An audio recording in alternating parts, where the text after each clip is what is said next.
Our program today is John Bullard on the banjo.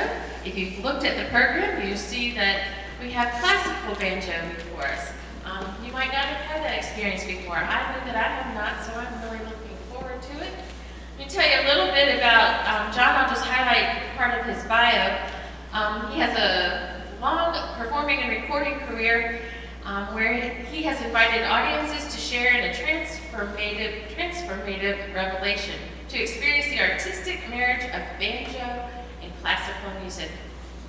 Absolutely enchanting, writes critic Graham Rickson of the UK-based The Arts Desk. A musical education and experience that broke genre barriers, noted Morgan Morrison, the program director for the performance space, the Barnes of Rose Hill. I think one of the really interesting things at the bottom, you'll see that as a classically trained musician and the first graduate of Virginia Commonwealth University's Department of Music to earn a degree in performance with the banjo. You might even be the only one in the country. Have you ever checked that out? That may be a unique distinction there. So we're really looking forward to your concert today. And before we begin, let's have a prayer. Most Holy God, we're thankful for this opportunity to come together and to share in this time of music. We know that music is your gift to us and that it touches our souls in places nothing else can. Be with John as he shares his music with us. And let us remember all those around the world who are suffering today, and we offer them our blessing and your spirit to be with them. May each person here be touched by the music and be touched by your spirit. In Christ's name we pray. Amen. Okay, I look forward to it. Good afternoon.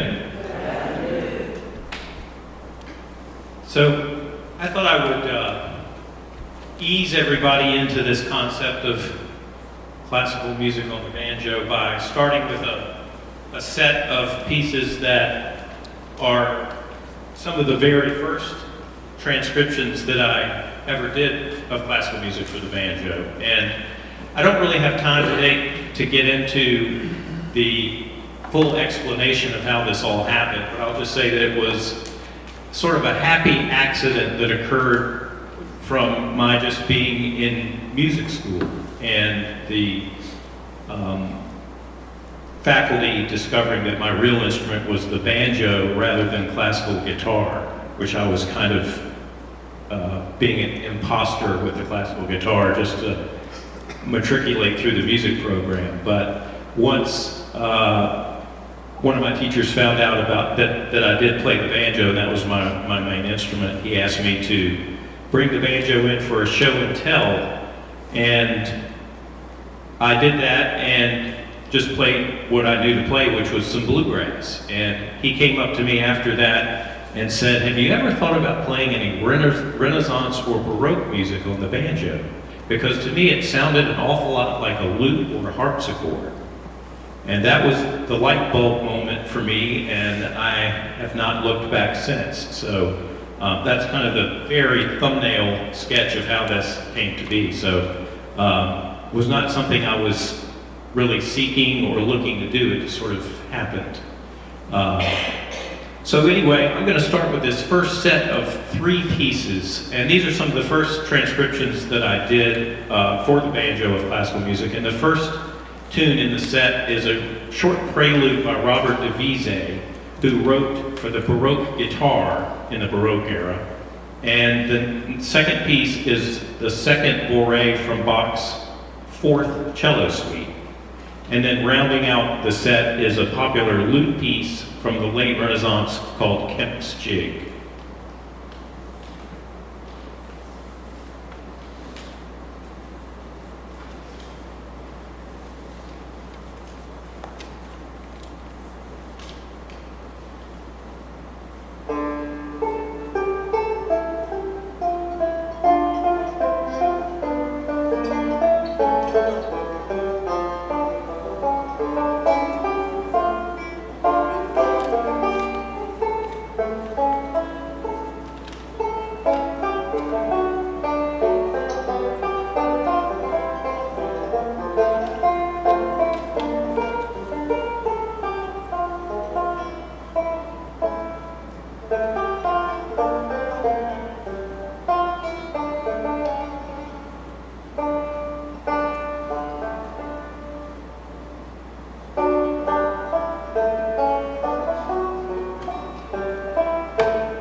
Thank you.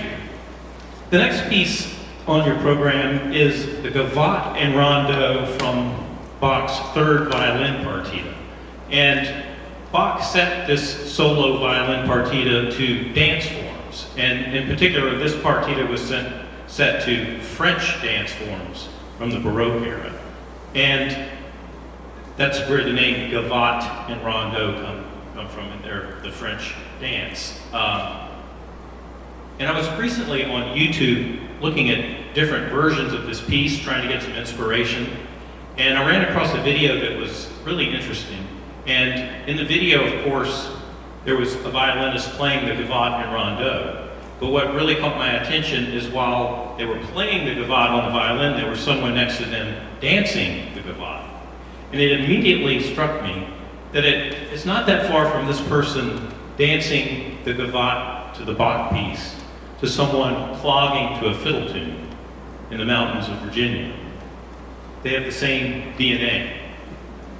So here's a little dance number, Gavotte and Rondeau, and we have a lot of room up here if anybody knows how to dance the Gavotte. Might want to come up here.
need to switch banjos here.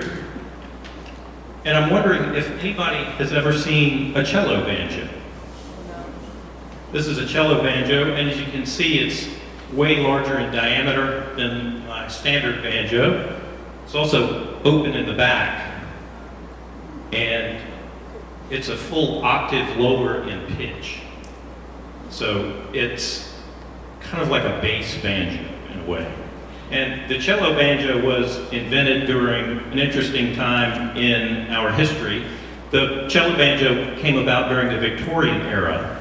And during the Victorian era, the banjo was America's favorite instrument, believe it or not. From like the mid-1800s into the early 1900s, the banjo was extremely popular. And of course, this is before Earl Scruggs and Bill Monroe and bluegrass and all that. This is way before any of that. The banjo had, at that time, recently been being, before this time, was really only made, one off at a time by hand by different people. But in this era in history, the banjo began being manufactured en masse in the northeastern United States. And the manufacturers made an attempt through marketing to make the banjo more popular, and maybe to elevate the banjo from its lowly history. And this was actually quite successful, and the banjo became a very popular parlor instrument in the Victorian era. And there were many virtuosic banjo players, and they often were accompanied by pianists. And they played music that was, the best way I think to describe it is it was very similar to ragtime. Lots of rags and marches and cakewalks and things like that. And during this time, the banjo, in fact, was so popular and so many people were taking lessons, they began to have banjo clubs and banjo fraternities and banjo quartets, and then eventually banjo orchestras. And at that time, to find an instrument or come up with an instrument that could play a bass line, sort of like a cello in a string quartet, they came up with the cello banjo with an octave lower that could play some of these lower bass parts. So that's where the cello banjo came from. Now this is a replica. This is not an original from that period, but it's very similar. And what I like about the cello banjo, doing what I'm doing, is that its low, soft tone is really ideal for playing Renaissance and Baroque music. It kind of allows me to channel my inner lute player. And the next piece I'm going to play really takes advantage of this characteristic of the cello banjo. The next piece is a Passacaglia. And a Passacaglia is traditionally a slow, mournful piece based on a repeated bass line or a repeated chord progression. And this Passacaglia was written by Ludovico Roncalli in the Italian Baroque era. And for me, coming out of the bluegrass world as a youngster, when I first got into Baroque and Renaissance music, I was delighted to find music that wasn't quite so happy all the time. And I really found that I really go in for the more morbid stuff. So I like this piece a lot because it's actually the most depressing piece that I have in my repertoire. So it's one of my favorites. So this is Passacaglia.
Thanks.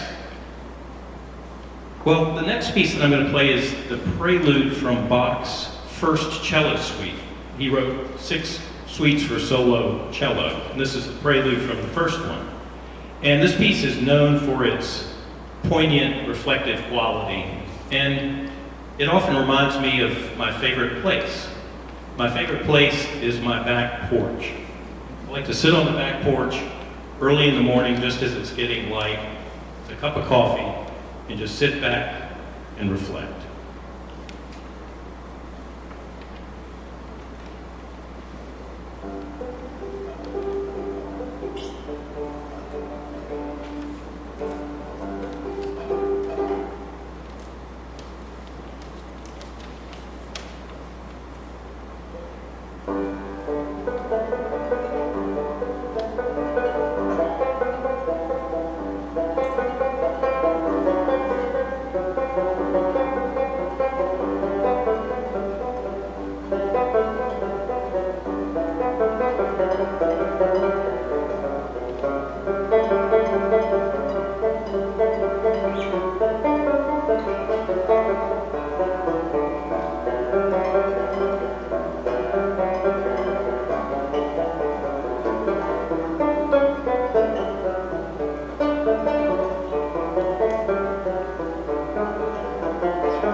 Thanks very much.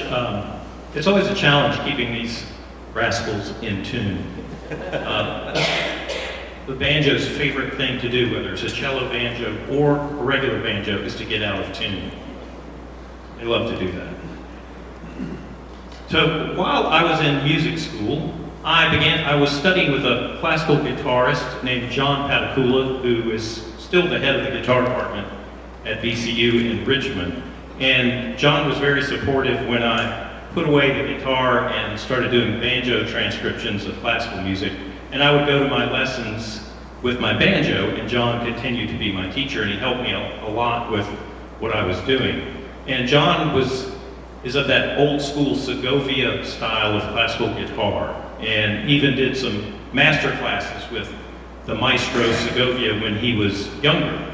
And so I used to hear a lot of Segovia stories in my lessons, and John told me one time in a lesson, he said, you know, if you're serious about this classical banjo thing, at some point you're going to need to commission some new music for the banjo. And he told me how when Segovia started out, Segovia relied a lot on transcriptions of pre-existing works in his early career, but eventually he got to the point where he began to commission new works by composers for the guitar. And today, many of those commissions that came from Segovia represent the standard repertoire for the classical guitar. So I'm very committed and involved in this idea of commissioning new works for the banjo. And one of the commissions that I'm working on is called 24 Preludes for Solo Banjo. And it's being written by Adam Larrabee from Charlottesville, Virginia.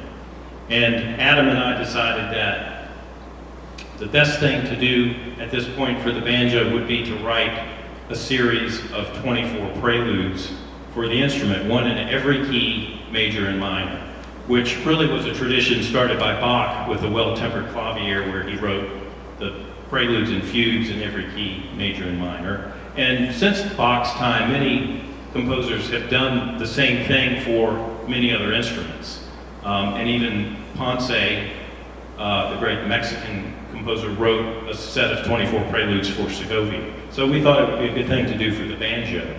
And I just finished recently recording volume 1 of these preludes, which is the first 12 preludes. I'll have that CD over here actually after the concert. But I wanted to play a couple of those, of these preludes for you. And the first one I'm going to play is Prelude number 6 in C sharp minor. And the banjo being tuned basically in the key of G, it's a G chord, just the way it is. Playing in C sharp minor is a little weird. But we decided we didn't want to retune the instrument, we didn't want to do any tricky things to alter the way the banjo usually is. We just wanted to tackle it head on and play all these preludes straight up without retuning the instrument. So this is from this commission, 24 Preludes, this is Prelude number 6 in C sharp minor. And I might add, sorry, that Adam has made each of these preludes very different and unique. They don't all sound like they're in the same genre or anything. They all kind of inhabit their own musical world. And this one in particular, to me, is very impressionistic sounding. And it's very swirly and dreamy and almost sounds like an impressionistic piano piece from that era. So Prelude in C sharp minor.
going to play one more of these preludes from this project, the 24 preludes for solo banjo. And the next one is prelude number 11.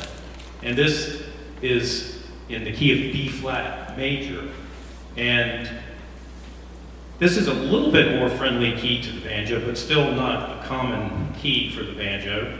And this piece is Adam's subtitle for this piece is Impromptu. So this piece is very much supposed to sound like an improvisation, or like someone just sat down with a banjo and decided to explore the key of B flat major.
Well, the last piece on the program is also from Bach's third violin partita, which I played the Gavotte earlier from this partita. And this last piece is the prelude, or the first piece from this partita. And this piece reminds me of sort of like a musical journey or a musical depiction of a journey. And in the beginning of the piece, you hear what sounds like a journey starting out with great confidence and joy. But like most journeys, somewhere along the line, you kind of hear the sun go behind the clouds and some struggle and more troubled times come into play. But then towards the end of the piece, you hear the sun break back out from behind the clouds, and you hear those familiar themes from the beginning kind of return, but somehow they seem to have been transformed by the struggle along the way. So this is Prelude from Violin Partita number 3 by Bach. And thanks very much for coming out. It's really a pleasure to be amongst real people again and to be playing in person rather than over the internet or to an empty room or some of these things that have been going on. It really doesn't work very well that way. And it's really fun to be back out.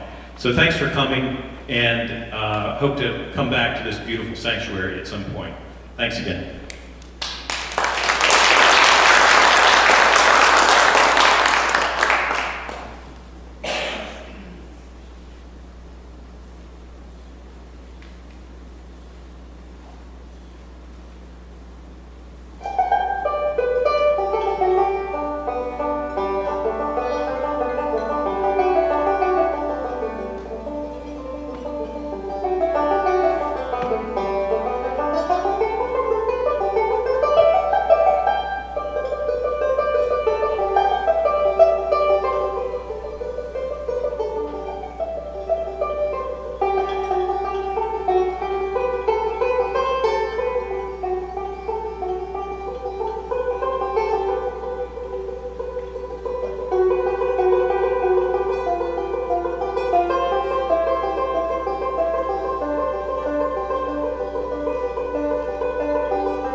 Okay, well, as per request, maybe I'll knock out one quick bluegrass tune for you. Thanks again for coming.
Thank you all for coming today. It was, I hope you had an enjoyable afternoon, and remind you that next month, Al Crandall and Art Morgan are our concert, and the following month is the Singing Bees. We have both of those groups represented here. Jack is here with the Singing Bees, and Art is here. I don't think Al is here, but so we'll look forward to those concerts as well. Have a great afternoon.